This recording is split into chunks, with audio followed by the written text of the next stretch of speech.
தற்போது தலைமைச் செய்தி. திமுகவின் பி டீமாக ஓபிஎஸ், செங்கோட்டையன், டிடிவி தினகரன் செயல்படுவதாக எடப்பாடி பழனிசாமி தெரிவித்திருக்கிறார். தலைமையின் கருத்துக்கு கட்டுப்படவில்லை என்றால் யாராக இருந்தாலும் உரிய நடவடிக்கை எடுக்கப்படும் என அவர் எச்சரித்திருக்கிறார். ஓபிஎஸ், டிடிவி தினகரன், செங்கோட்டையன் சந்திப்பு ஏற்கனவே திட்டமிடப்பட்டதுதான் என எடப்பாடி பழனிசாமி தெரிவித்திருக்கிறார்.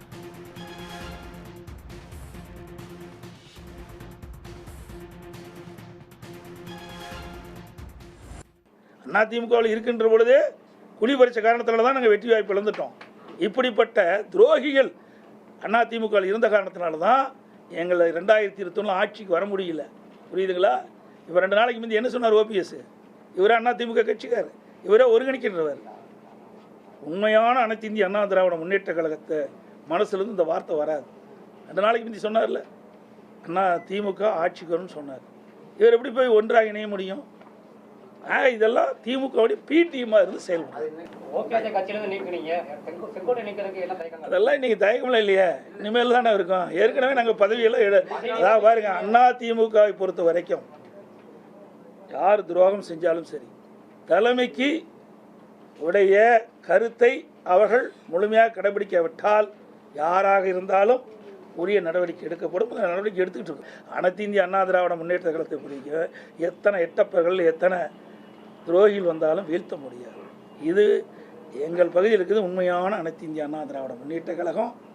பொன்மனச்செம்மல் புரட்சித் தலைவர் எம்ஜிஆர் காலத்திலிருந்து இன்று வரை அணிபெறலாமல் இருக்கின்றவர்கள் இங்கே அமர்ந்திருக்கின்றார்கள். அது ஒன்றும் இல்லை, வீணாக போனது. அதை பற்றி பேசி என்ன பேச்சு? வேஸ்ட்டு, பேசுகிறதே வேஸ்ட்டு.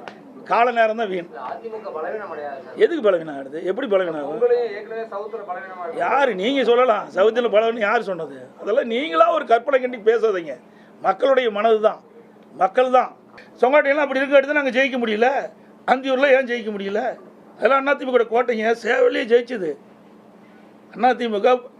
2ஆக பிரிகின்ற பொழுது மாண்பு அம்மா தலைமையில் நாங்கள் சேவல் சின்னத்தில் போட்டிக்கிட்டோம். நான் அப்போ ஜெயித்தேன்.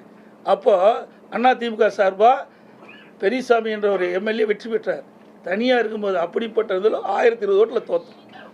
ஆக இப்படிப்பட்ட உள்கொடுத்து வேலை செய்கிற காரணத்தினால தான் அதிமுக 2021 ஆட்சி பிடிக்க முடியாத ஒரு சூழ்நிலை ஏற்பட்டது. இன்றைக்கு எல்லாம் தெளிவுபடுத்தி விட்டாங்க.